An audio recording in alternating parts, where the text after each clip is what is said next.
Gotham Hospital and Research Center Indian Psychiatric Society media relation in sub committee young psychiatric sub committee के संयुक्त तत्वावधान में राष्ट्रीय seminar का आयोजन होटल गोल्डन ट्यूलिप में किया गया।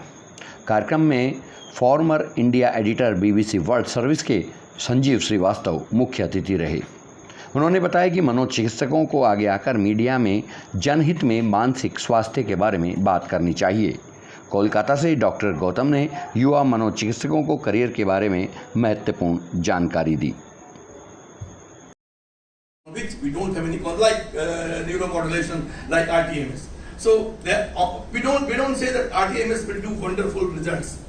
So you can talk about like that. What RTMS can do, what evidences we have, how much, what kind of. ये इंडियन साइकेट्रिक सोसाइटी का एक सब कमेटी है मीडिया एंड मेंटल हेल्थ बोल के। तो ये कमेटी का यह आज का जो प्रोग्राम है इसका मुख्य उद्देश्य यही है कि मीडिया का एक बहुत बड़ा रोल है सोसाइटी में, समाज में, कि मानसिक स्वास्थ्य कैसे ठीक रखा जाए, उसको इलाज क्यों करना चाहिए ये बताने के लिए। क्योंकि हम लोग जानते हैं कि इतना स्टिग्मा है मानसिक स्वास्थ्य के साथ, मानसिक इलाज करने के लिए लोगों में, वो लोग हमारे पास आना नहीं चाहते हैं। लेकिन ये बात भी सही है कि हमारा जैसे शरीर है, शरीर का बीमारी होता है, वैसे ही हमारा मन है, मन का बीमारी भी हो सकता है। तो मीडिया अगर थोड़ा active role, proactive role play करेगा तो लोगों में ये स्टिग्मा कम होते जाएगा एंड लोग तब हमारे पास आएगा। ये इसीलिए इम्पोर्टेंट है कि कोविड का जो महामारी अभी चल रहा है, तो इसके बाद हम लोग बहुत सारे स्टडी करके देखा है कि हमारा देश में ऑलमोस्ट 22% डिप्रेशन या चिंता का जो रोग है या एडिक्शन, सुइसाइड, खुदकुशी, ये सब चीज़ बढ़ गया है। तो ये सब मानसिक स्वास्थ्य के साथ जुड़ा हुआ है। तो मीडिया अगर ये बात हमारा समाज में बता देगा तो तब लोगों को पता चलेगा, लोग हमारे पास आएगा एंड ये जो बीमारी है उसको सही तरह से इलाज कर सकते हैं। ये एक एंगल है। दूसरा एंगल ये है कि मीडिया कैसे मानसिक बीमारी को रिपोर्टिंग करेगा। जैसे खुदकुशी बहुत बढ़ गया है, तो कुछ दिन पहले बॉलीवुड का एक एक्टर ने खुदकुशी किया है। तो ये जो सेलिब्रिटी का खुदकुशी हुआ, उसके बाद मीडिया जैसे पोर्ट्रे किया, या अगर मीडिया में ऐसा आएगा कि कैसे खुदकुशी किया जाता है, सक्सेसफुल कैसे होता है, तो बहुत सारे लोग, इसको हम लोग कॉपी कैट सुइसाइड बोलते हैं। तो लोग स्पेशली जो टीनेजर्स होता है वो लोग ये इसको फॉलो करते हैं। तो इसीलिए मीडिया को कैसे ये सब चीज़ रिपोर्टिंग करना चाहिए, इसके लिए हम लोग चाहते हैं कि एक इंटरैक्टिव सेशन होगा। जैसे मीडिया से भी हम कुछ इनपुट्स लेंगे और हम लोग भी मीडिया को बताएंगे कि कैसे हो सकता है। और राष्ट्रीय महासचिव हम हैं इंडियन साइकेट्रिक सोसाइटी का, तो हम लोगों का एक पोजीशन स्टेटमेंट है कि कैसे मीडिया को रिपोर्टिंग करना चाहिए, वो बात भी हम लोग यहाँ पे डिस्कस करेंगे। इस स्तर पे की रिपोर्टिंग को लेकर के सरकार की तरफ से भी कई बार गाइडलाइंस जो है आती रहती है, और आप लोग भी जो अपनी तरफ से सजेस्ट करते रहते हैं। तो क्या उसके बावजूद कुछ फ़र्क पड़ा है अब तक गाइडलाइंस के होने के बाद में या मीडिया की रिपोर्टिंग में? कभी कभी हो जाता है, कभी कभी होता है। जैसे मैंने बोला कि अगर कोई सेलिब्रिटी सुइसाइड हो या ऐसा कुछ बड़ा कोई मर्डर हो, तो उसको लेके बहुत सेंसेशनल न्यूज़ हम लोग जिसको बोलता है, वो लेके कभी कभी हम लोग देखते हैं भी कि कई मीडिया में ऐसा कुछ चीज़ आता है जो नहीं आना चाहिए। तो वो भी हम लोग सोचते हैं कि ऐसे अगर वर्कशॉप होगा, धीरे धीरे इंटरेक्शन मीडिया के साथ अगर बढ़ेगा इंडियन साइकेट्रिक सोसाइटी का, तो धीरे धीरे वो भी चला जाएगा।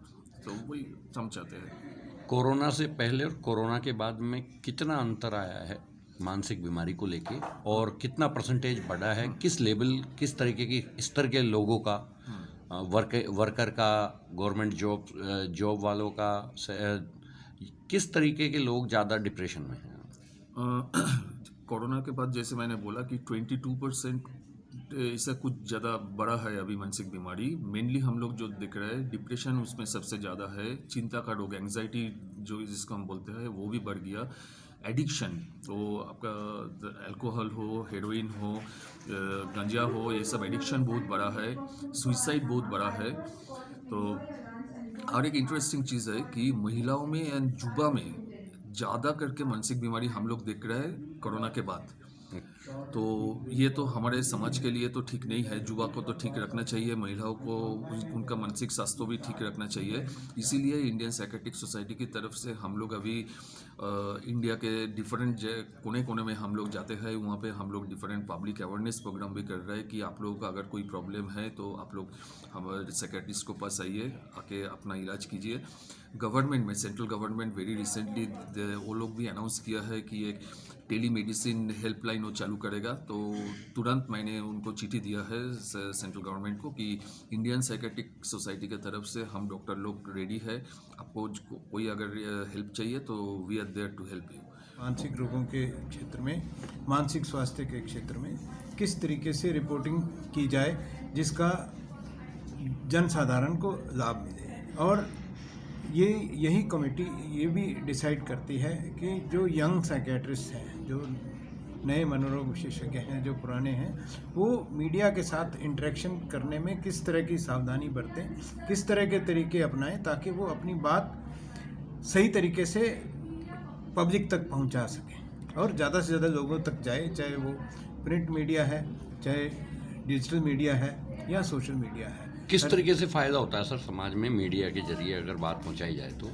कि जैसे मानसिक बीमारियों के बारे में लोगों के मन में बहुत भ्रांतियां हैं, तो उन चीज़ों को अवेयर करने के लिए कि किस तरीके से वो एक स्टिग्मा जो है मानसिक रोगों के बारे में वो दूर हो सके। दूसरा, जो इलाज उपलब्ध हैं उनका प्रॉपर तरीके से इस्तेमाल हो सके। इसके अलावा जो आजकल हम देखते हैं नशे की प्रवृत्ति है वो बहुत ज़्यादा है, उसके बारे में किस तरीके से लोगों को जागरूक किया जा सके ताकि वो नशा शुरू नहीं करें, और अगर कुछ परिवार में या समाज में लोग नशे से पीड़ित हैं तो वो इलाज के लिए सही तरीके से डॉक्टरों के पास पहुंचकर अपना प्रॉपर इलाज कराएं।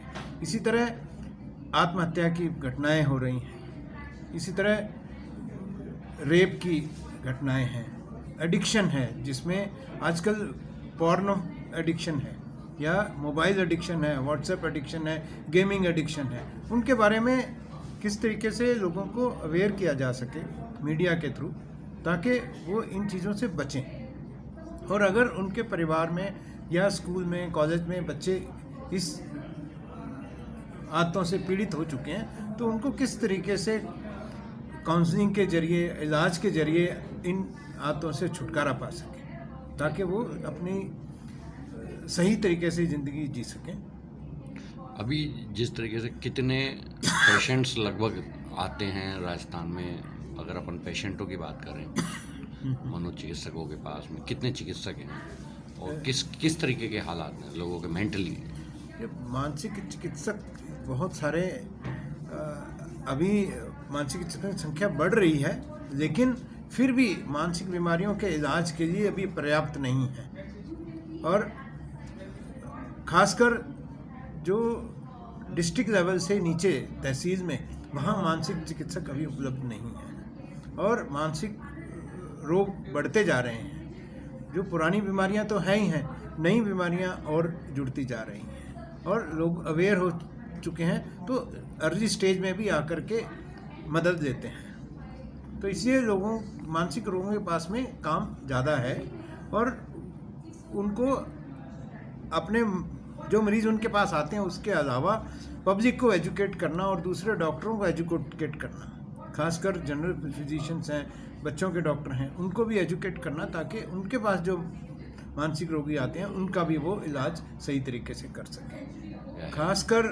ये कोविड के बाद में, कोविड के टाइम में हर एक छोटे बड़े और गरीब अमीर को स्मार्टफोन लेना ज़रूरी हो गया था। हर परिवार में 2-2, 3-3 स्मार्टफोन हो गए थे, जिनके बच्चे स्कूल में पढ़ते हैं, जिनके बड़े लोग ऑनलाइन वर्किंग करते हैं, हर एक काम के लिए स्मार्टफोन की ज़रूरत पड़ती थी। उस स्मार्टफोन का जहाँ फ़ायदा हुआ वहाँ कुछ नुकसान भी हुए हैं और बच्चे क्लास के दौरान में भी वीडियो देखते हैं, गेम खेलते हैं और व्हाट्सएप चैटिंग और फेसबुक एडिक्शन में शामिल हो गए हैं।